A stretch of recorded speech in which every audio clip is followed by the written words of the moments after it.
E aí, galerinha do Projeto Vide, como vocês estão? Primeiro pão nosso desse ano de 2026, extremamente especial. Para quem não conhece, esse é o Pão Nosso, que é o nosso devocional juntos. É o nosso momento de mesa aqui, que nós podemos compartilhar da palavra do Senhor e compartilhar daquilo que o Senhor tem falado no nosso coração. Então, já pega aí, seu café, sua água, seu suco, porque o Pão Nosso tá na mesa.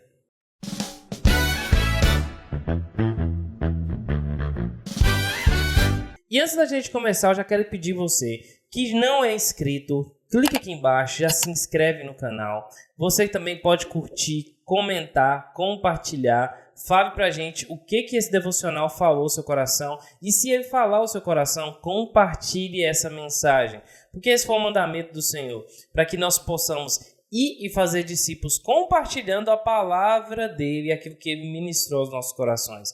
Então compartilhe essa palavra com alguém que você acha que merece ouvir esta mensagem. E hoje nós vamos falar de um texto, na verdade um livro que é bem pequenininho. É uma carta de Paulo a Filemon, intercedendo por Onésimo, que é um ex-escravo de Filemon.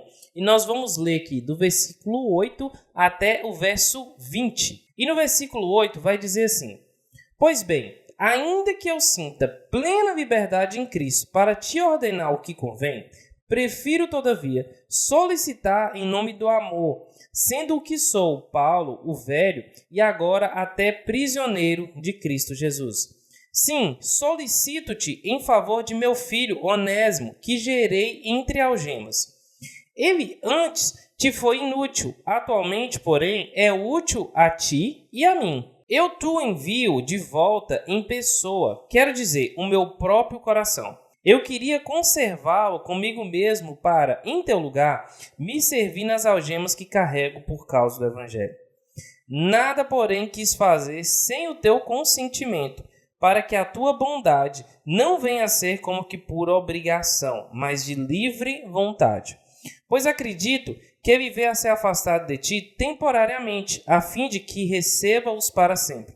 Não como escravo, antes muito acima de escravo, como irmão caríssimo, especialmente de mim, e com maior razão de ti, quer na carne, quer no Senhor. Se, portanto, me consideras companheiro, recebe como se fosse a mim mesmo.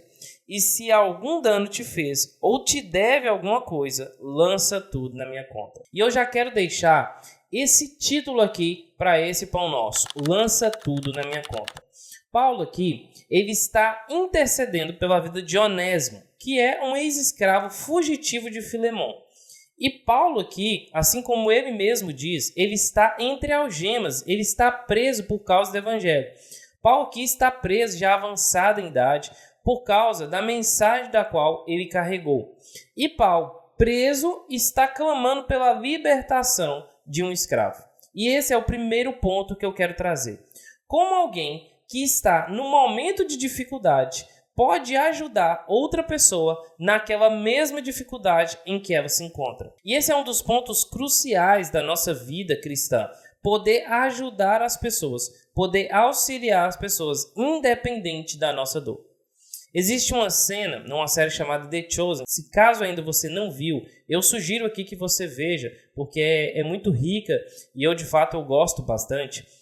Tem uma cena em que Jesus está enviando os seus discípulos. E aí Tiaguinho, na cena ali, que é um dos discípulos de Jesus, na série ele tem um problema na perna. E aí Jesus diz para esses discípulos que eles poderiam orar pelos enfermos, que eles poderiam ministrar a cura. E aí Tiaguinho, chamando Jesus ali à parte, ele meio que confronta Jesus, questiona Jesus: como eu vou orar por alguém pedindo cura, sendo que eu preciso de cura? E é muito lindo essa cena, porque isso mostra como o Evangelho é. Eu posso ajudar alguém, independente se aquela pessoa tem o mesmo problema no qual eu também luto. E talvez, em algumas situações, eu vou ter mais propriedade para poder ajudar, para poder entender a dor do outro. E eu acho que esse é o grande ponto aqui, entender a dor do outro. Paulo aqui, ele estava preso e ele estava orando por um ex-escravo, a fim de que ele seja liberto. E eu creio que nesse momento, Paulo entendia exatamente o que era ser cativo. Paulo entendia exatamente o que era estar preso, o que era estar limitado, o que é que está ali realmente confrontado por causa do evangelho e, de uma certa maneira, limitado a sair do seu ambiente ali onde ele estava. Então, Paulo entendia exatamente o que era ser um prisioneiro, de que é ser cativo. E, mesmo assim, Paulo não estava olhando por suas dores. Paulo não estava pensando nas suas dificuldades. Ele estava intercedendo pela vida de um homem. E eu queria te fazer essa pergunta aqui hoje. Será que você consegue ajudar uma pessoa em uma situação que você também luta? Será que você consegue entender a dor do outro? Ou talvez você é aquele tipo de pessoa que quando alguém vai te contar um problema, começa a se criar aquela competição. Já passou por isso? Tem gente que é de jeito, que a pessoa está contando ali para ela uma dificuldade e aí ela começa, mas você não viu o meu problema, é porque você não viu lá em casa. É aquela mulher que a sua amiga está compartilhando com as situações ali de problemas do casamento e ela começa a comparar. Não, é que você não viu lá em casa, porque o problema é muito pior. Ou então aquela pessoa que começa a falar do trabalho e aí ela começa aquela competição. Olhar a dor do outro é entender a dificuldade do outro, mas não ser egoísta ao ponto de só pensar na minha dificuldade ou na minha dor. Paulo aqui não está sendo egoísta, muito pelo contrário. Paulo reconhece que estava cativo, inclusive reconhece que Onésimo estava sendo aqui um auxiliador para ele nesse momento de dificuldade. E aí ele pede a libertação. E Paulo aqui, ele pede não somente a libertação de Onésimo, mas para que Filemon recebesse Onésimo, não agora como um escravo, mas como um irmão, como alguém precioso. Ele vai dizer aqui como um irmão caríssimo, como alguém precioso, para que ele pudesse receber como alguém em que ele ia amar como ele mesmo. E aqui é um ponto da gente pensar. Jesus, quando ele diz aos discípulos, acerca do maior mandamento, ele fala: amar a Deus acima de todas as coisas e amar ao próximo como a ti mesmo. E amar ao próximo como a ti mesmo é desejar ao próximo também aquilo que eu desejo para mim mesmo. E aí começa a ficar um pouco mais complicado, né? Porque é como se eu orar por alguém que essa pessoa consiga ter êxito ali em coisas que talvez eu também não tenha êxito. E talvez eu não tenha tido o resultado o qual eu estou orando para que aquela pessoa alcance. Muitas pessoas falam, sobre chorar com os que choram, se alegrar com os que se alegram. E eu acho, na minha opinião, que é muito mais difícil você se alegrar com o que se alegra do que você chorar com o que chora. Por quê? Quando a pessoa está num momento de tristeza, vamos trazer uma situação aqui onde todo mundo traz esse espírito de consolação, ou morreu um familiar do seu amigo. Você naturalmente se compadece da dor e você se comove muitas vezes pela dor do seu amigo. Então, talvez, mesmo que não seja uma pessoa tão próxima, você vai se comover com a história, com a situação, com a tristeza. Então, nesse ponto, é mais fácil chorar com os que choram do que se alegrar. E por que eu digo isso? Porque imagina na situação onde você tem um sonho de comprar um carro. E aí você tem aquele carro que você quer. E aí o seu amigo vai lá e compra o carro. Como é que você reage a isso? Será que você vai lá e se alegra pela conquista dele?